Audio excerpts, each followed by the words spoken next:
Hi dear students, welcome to G centric. कितना आनंद आ रहा है आपको इस जर्नी में बताइए। कितना आनंद आ रहा है आपको क्वेश्चंस बनाने में बताइए।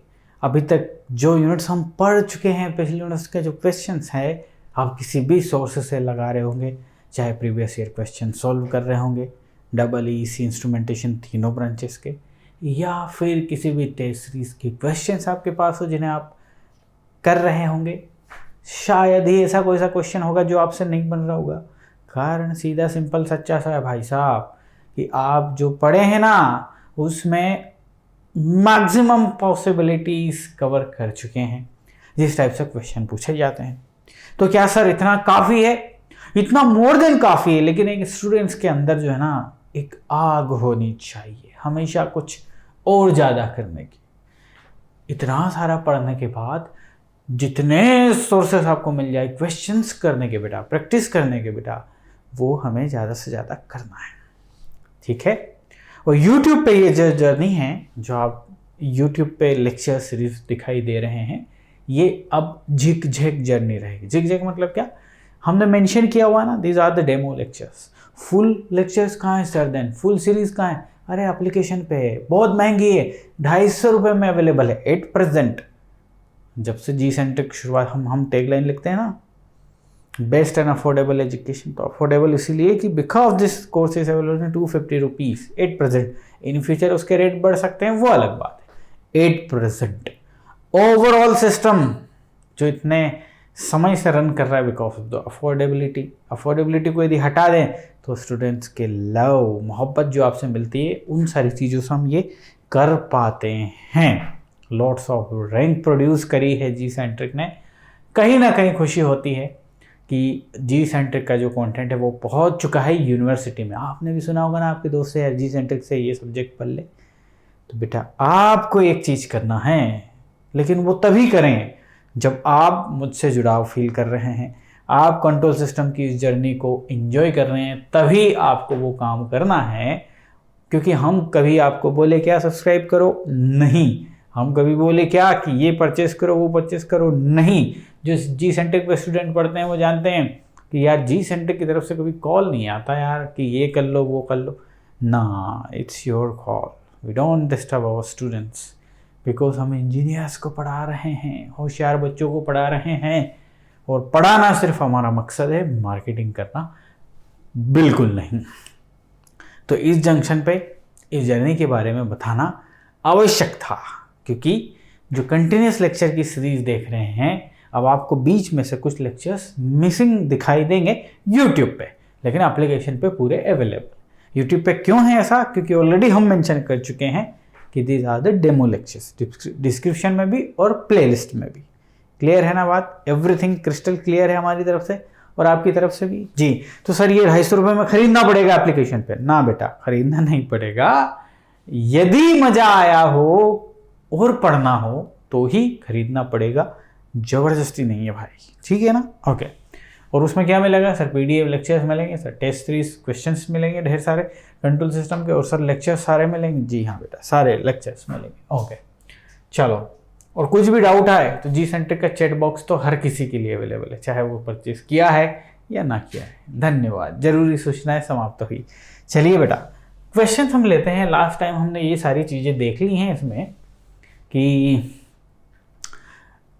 फॉर्मेट समझ गए, आरएस टेबल क्या कहना चाह रहे हैं हम समझ गए लल्ला। चलिए आ जाइए फिर। सो लास्ट टाइम तक हम ये देख चुके हैं, हम देख चुके हैं कि आरएस टेबल कैसे बनेगा और कैसे एग्जीक्यूशन करना है, ठीक है। चलो एक और क्वेश्चन लेते हैं, उसके बाद हम कुछ स्पेशल केसेस की तरफ बढ़ेंगे। जी हाँ, आरएस टेबल क्रिएट करते समय कुछ स्पेशल केसेस भी हैं जो कि बहुत ही महत्वपूर्ण है। आइए जरा, चलिए ये रहा क्वेश्चन। क्या बोल रहा? Question number 1, the characteristic equation of system is given by 3s to the power 4 plus 10s square plus 5s square plus 2 and the system is. क्या करना पड़ेगा सर? सिंपल सा आरएस टेबल क्रिएट कीजिए इस चीज़ के लिए। ओके, आरएस टेबल क्रिएट करेंगे। सो s to the power 4 term है आपके पास, 3 भी है, 2s to the power 1 and s to the power 0। RS table create करना है मुझे, तो कोफिशिएंट्स की ज़रूरत है। s to the power 4 का कोफिशिएंट्स कितना है बेटा? 3। इसके बाद आप कूद जाएंगे यहाँ पे। सो this is nothing but what? आपके पास है क्या, जल्दी बोलेंगे, 5, और 5 के बाद a⁻1 मिसिंग है और देन 2 है। अब हमने आपको बोला था कि यदि कोई भी मिसिंग है तो डायरेक्टली आपको क्या बोलना है बेटा, अनस्टेबल सिस्टम होगा पक्का। तो स्टेबल नहीं, मार्जिनल स्टेबल नहीं, शुद्ध रूप से अनस्टेबल। अब देखो आप इस क्वेश्चन में डायरेक्ट दिमाग लगा के करोगे तो आपको कितना लगना चाहिए समय, 10 सेकंड्स लगना चाहिए। हाँ 10 सेकंड्स में कर दोगे बेटा, लेकिन आपको नहीं पता है कि कुछ मिसिंग होता है तो अनस्टेबल सिस्टम होता है, तो आप ये करोगे। अब आइए देखते हैं इसमें कितना समय लगता है।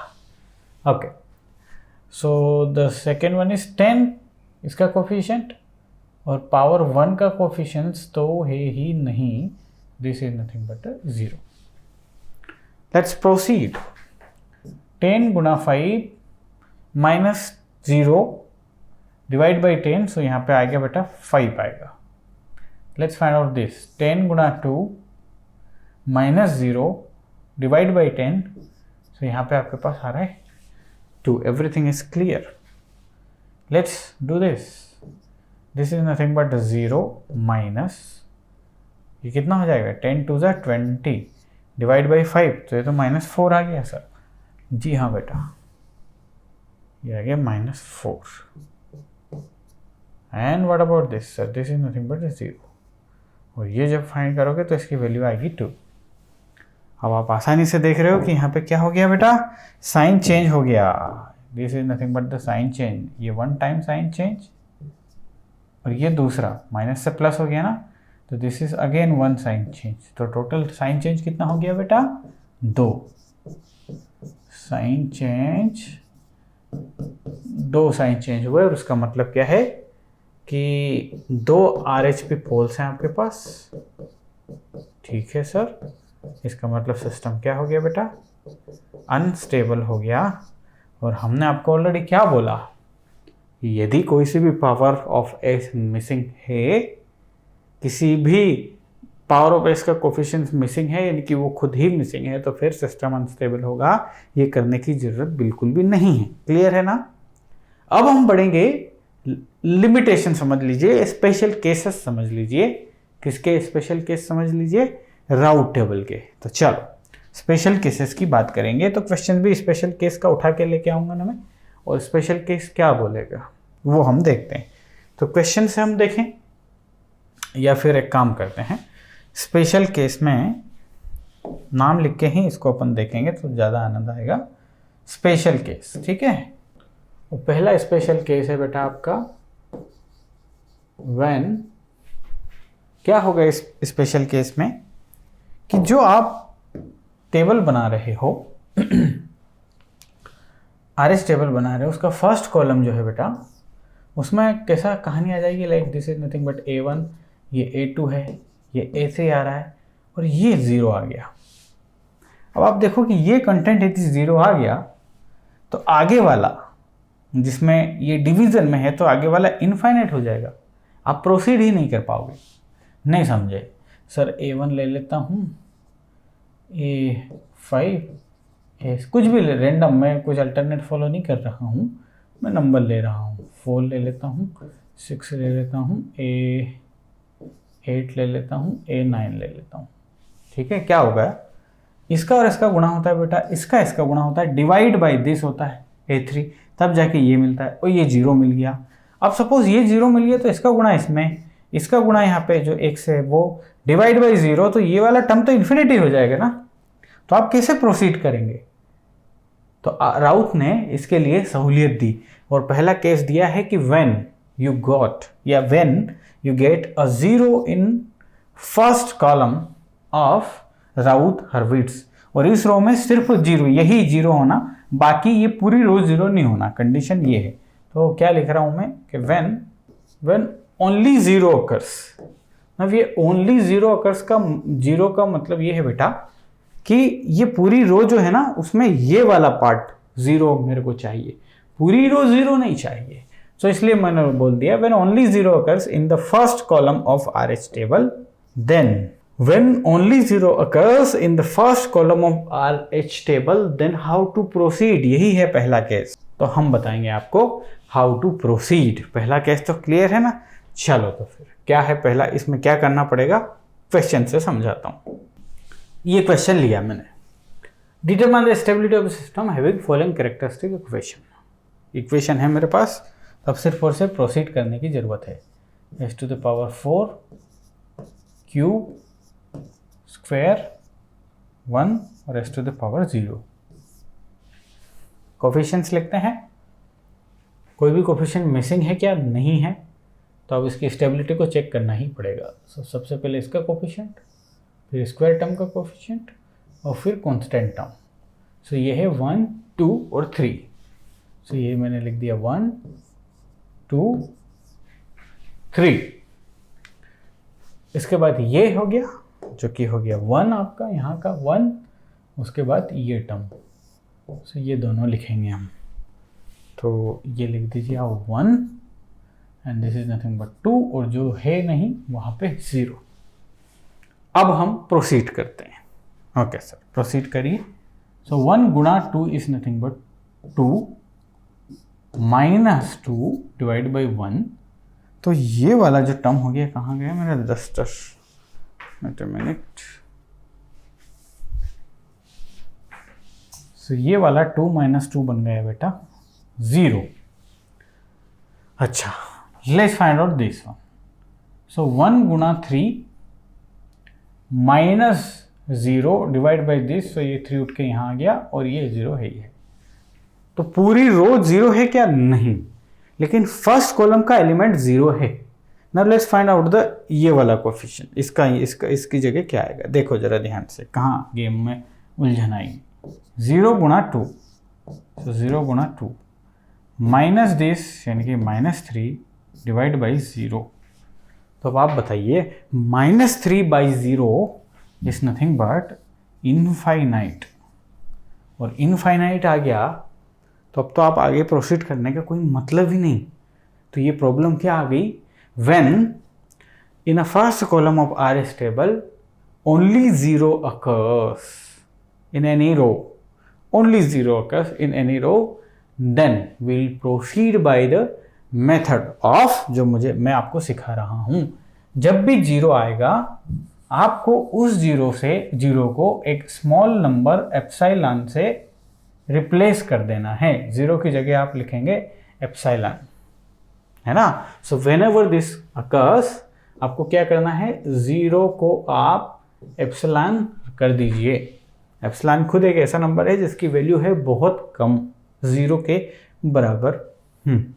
अब प्रोसीड कर दीजिए। इसको करने से होगा क्या हमारे पास बेटा, कि इन्फिनिटी नहीं मिलेगा at least. So this is nothing but 2 epsilon -3 divide by epsilon. आगे बढ़िए। सो दिस इज नथिंग बट 0 और 0 0। सो ये तो आ रहा है 0। Let's find out this one. So this गुणा दिस, सो x गुणा 3 3x minus 0 divide by x। तो यहाँ बचेगा बेटा 3। ये लीजिए, ये लीजिए, आगे बात समझ। जो भी इसकी पावर 0 टर्म है ना, वो उठ के यहाँ आ जाएगी, देख लो। ओके, तो अब क्या करना सर, अब ये करना कि ये जो टर्म है ना, ये जुगाड़ वाली टर्म, इसकी जगह आपको ये कर देना है epsilon tends to 0, limit epsilon tends to 0। किस में, 2 एप्सिलॉन -3 बाई एप्सिलॉन में, इसकी वैल्यू। अब हम इंटरेस्टेड हैं साइन में, नॉट द वैल्यू में। लाइक ये हो जाएगा 2 - 3 बाई एप्सिलॉन, यस और नो। अब एप्सिलॉन की वैल्यू यदि आप 0 रख दो तो ये हो जाएगा 2 माइनस इनफाइनाइट, और minus infinite is nothing but the minus infinite. We are interested in this minus sign. So ये टर्म जो है ना, ये माइनस आएगी, ये तो 0 है यानी कि प्लस ही है। This is nothing but the sign change, no sign change. यहाँ पे साइन चेंज हुआ क्या, नो साइन चेंज। लेकिन 0 अब माइनस तब में तब्दील हो गया, ये माइनस आपने देख लिया already. This is nothing but 1 sign change, और यहाँ से यहाँ फिर से 1 साइन चेंज। तो इसमें 2 साइन चेंज हो गए, 2 साइन चेंजेस। और 2 साइन चेंज होने का मतलब सिस्टम क्या हो गया बेटा, अनस्टेबल सिस्टम हो गया। तो क्या सीखे हम, जब भी 0 आ जाए in a first column of R stable, then उस 0 को रिप्लेस करेंगे किससे, एप्सिलॉन से, जो कि एक बहुत ही छोटा वैल्यू है, 0 ही है। आगे प्रोसीड कर दिए। प्रोसीड करने के बाद एप्सिलॉन की जगह 0 रखेंगे। ये मैंने 0 रख दिया। 2 epsilon by epsilon, so 2 minus 3 by epsilon. 2 minus infinite is nothing but minus infinite. I am interested in this minus sign. Did you get my point? पक्का। आगे देखते हैं और क्वेश्चन थोड़े देख लेते हैं। चलो आ जाओ।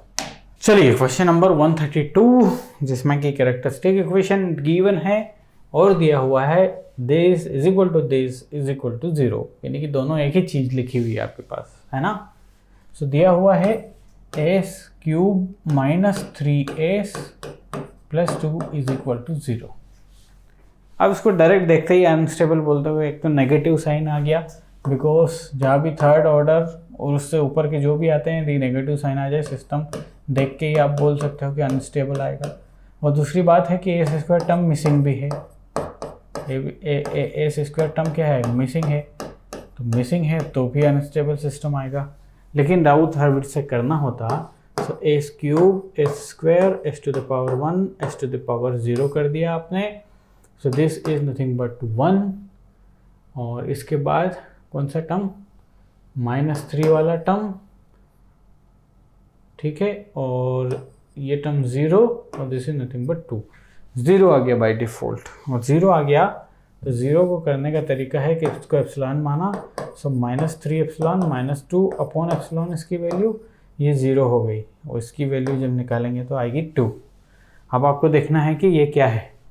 सो -3 epsilon -2 upon epsilon -3 -2 by epsilon. Epsilon की वैल्यू यदि 0 रखते हुए तो ये हो जाएगा this -3 minus infinity. So this is nothing but minus infinity. मतलब यहाँ पे जो साइन आ रहा है बेटा, that is nothing but the minus. So in the first column of the RS table, if sign is negative, sign changes occurs, then system would be unstable like this. So अभी तक हमने क्या देखा case 1 में कि यदि 0 आ जाए फर्स्ट कॉलम में तो कैसे एलिमिनेट करना है, ठीक है। अब अगली क्लास में ऐसा केस देखेंगे जिसमें इंटायर रो जो है ना वो पूरी 0 हो जाए। चलिए मिलेंगे।